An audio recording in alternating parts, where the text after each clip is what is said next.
Maka setan targetnya yang kedua. Apa itu yang kedua?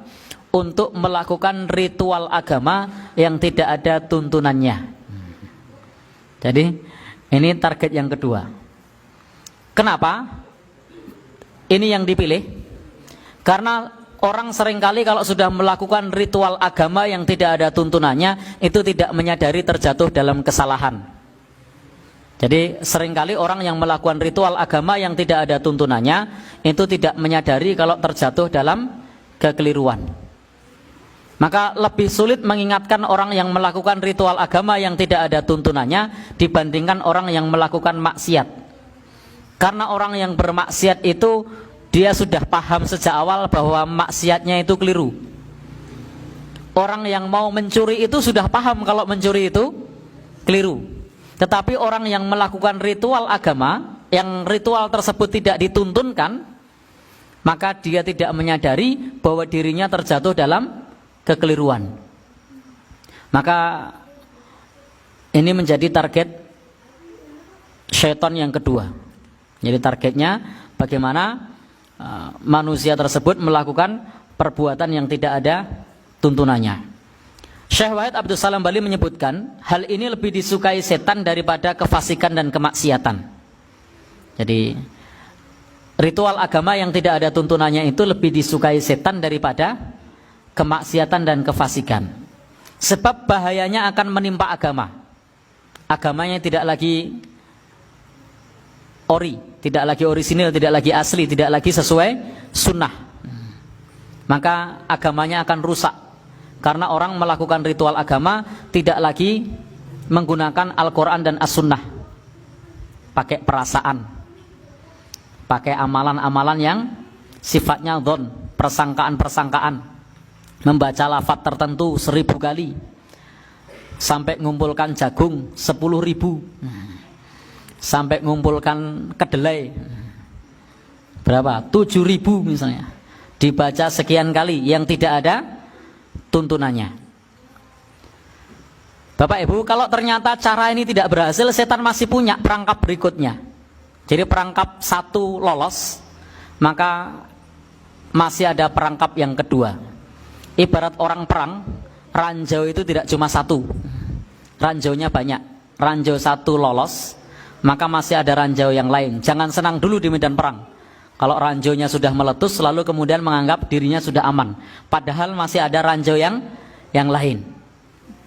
Maka Bapak Ibu, karena ritual yang tidak ada tuntunannya ini, seringkali mereka tidak menyadari bahwa itu adalah perbuatan dosa, padahal menyelisih dakwah Rasulullah Sallallahu Alaihi Wasallam. Jadi seringkali tidak merasa.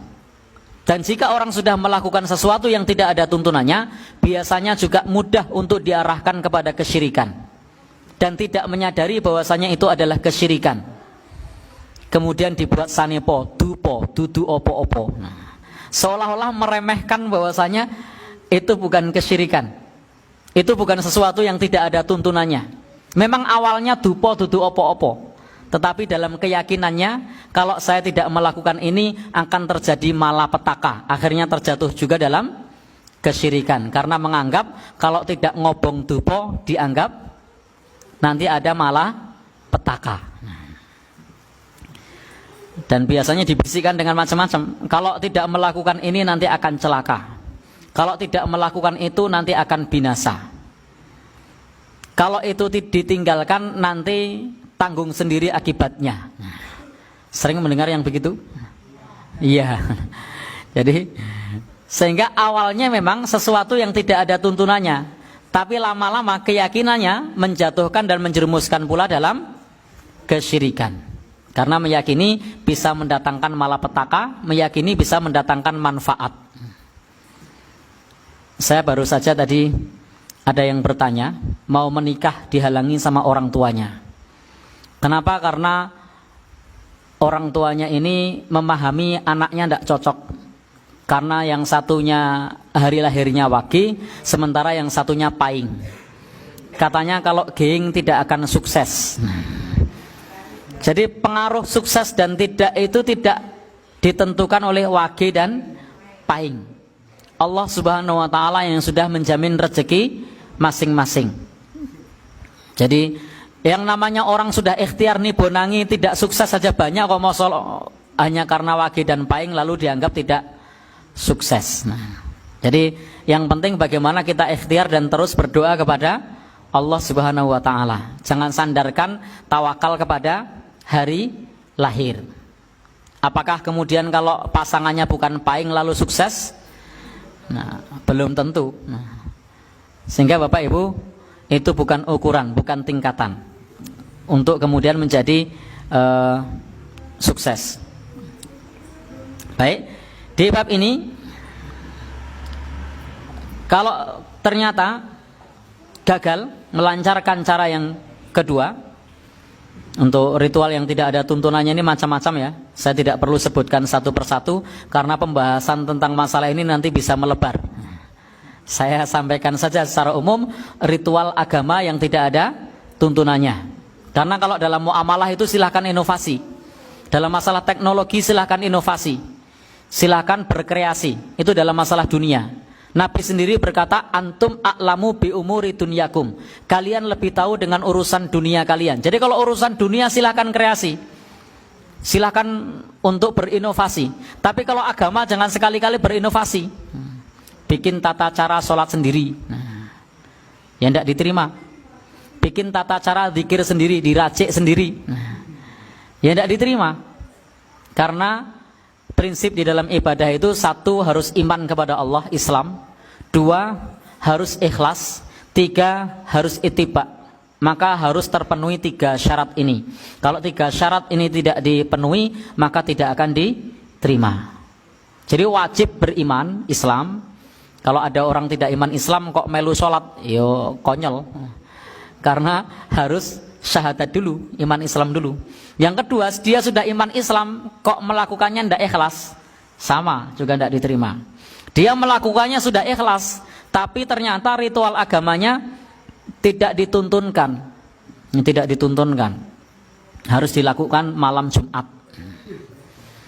Jadi harus dilakukan malam Jumat misalnya. Sebelumnya hari Kamis harus berpuasa.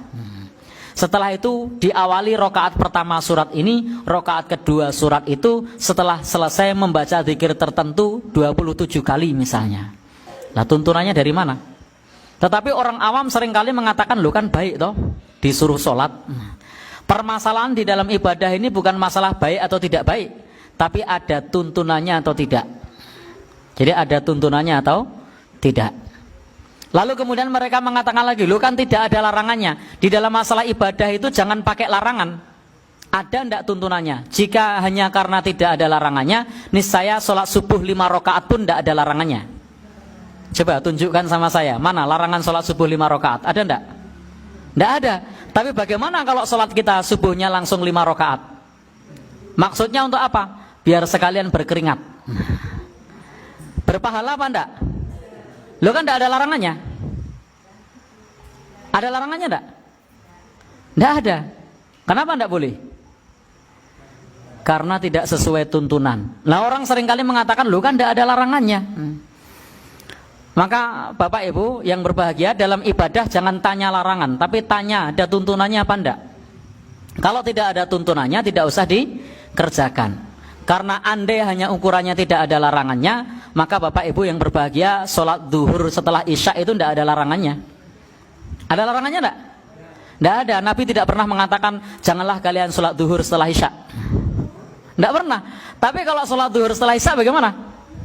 Tidak diterima karena tidak sesuai tuntunan. Nah, jadi itu untuk memudahkan memahami saja. Sehingga jangan bertanya tentang masalah larangan.